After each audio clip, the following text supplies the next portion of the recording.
Jayashankar Bhupalpally collectorate grievance లో additional collector P Ashok Kumar Bahujan Samaj party ఆధ్వర్యంలో టేకుమట్ల మండల కేంద్రంలోని చలివాగు నుండి ఇందిరమ్మ ఇండ్ల పేరుతో భారీగా అక్రమ ఇసుక దందా జరుగుతోందని జయశంకర్ భూపాలపల్లి జిల్లా బీఎస్పీ పార్టీ అధ్యక్షుడు పొన్నం భిక్షపతి గౌడ్ వినతిపత్రాన్ని అందజేశారు. అనంతరం పొన్నం భిక్షపతి గౌడ్ మాట్లాడుతూ నిత్యం వందలాది ఇసుక ట్రాక్టర్లను అక్రమంగా దళారులు డంపింగ్ చేసి లారీల ద్వారా పట్టణ ప్రాంతాలకు తరలిస్తున్న సంబంధిత అధికారులు మైనింగ్ మరియు రెవెన్యూ డిపార్ట్మెంట్ పర్యవేక్షణ కరువై నిమ్మకు నీరెత్తినట్లు వ్యవహరిస్తున్నారని, చలువాగులో ఇసుక తీయడం వలన వరదలు వచ్చినప్పుడు పంట పొలాలు కొట్టుకుపోయిన సందర్భాలు ఎన్నో ఉన్నాయని, ఇసుక ట్రాక్టర్కు 500 రూపాయలు చొప్పున పోలీసు మరియు రెవెన్యూ అధికారుల ముందే దళారులు డబ్బులు వసూలు చేస్తున్నారని, ఇక గుడిల అభివృద్ధి పేరుతో ఇసుకను తరలిస్తూ దళారులకు అనువైన చోటు డంపింగ్ చేసుకుని పట్టణ ప్రాంతాల్లో ఇసుకను తరలిస్తున్నారు. అధిక ధరలకు లారీలలో తరలిస్తూ ఉన్నారు.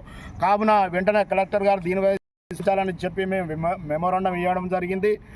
అలాగే అక్కడ ఉన్న రెవెన్యూ సిబ్బంది ఉన్న మరి పోలీస్ సిబ్బంది ఉన్న వారు ట్రాక్టర్కు 200 రిసిప్ట్ ఇచ్చి మరి 300 వాళ్ళకు లంచంగా తీసుకుంటూ ప్రతి ట్రాక్టర్కు 500 రూపాయల చొప్పున వసూలు చేస్తూ వాళ్ళు సొమ్ము చేసుకుంటారు. అటువంటి వారిని అరికట్టే విధంగా అరికట్టాలని స్థానిక ఎంఆర్ఓను పై వెంటనే చర్య తీసుకోవాలని కోరుకుంటూ, టేకుమట్ల మండలంలో ఉన్న బీసీ నాయకులారా ఏకం కాండి. మనం కొట్టుకుంటుంటే అధికార నాయకులు ప్రతిపక్ష నాయకులు అక్కడ వాళ్ళు సోద్యం చేస్తూ వాళ్ళు చవాకులు అవాకులు పలుకుతున్నారు, మనల్ని హేళన చేసి చూస్తూ ఉన్నారు.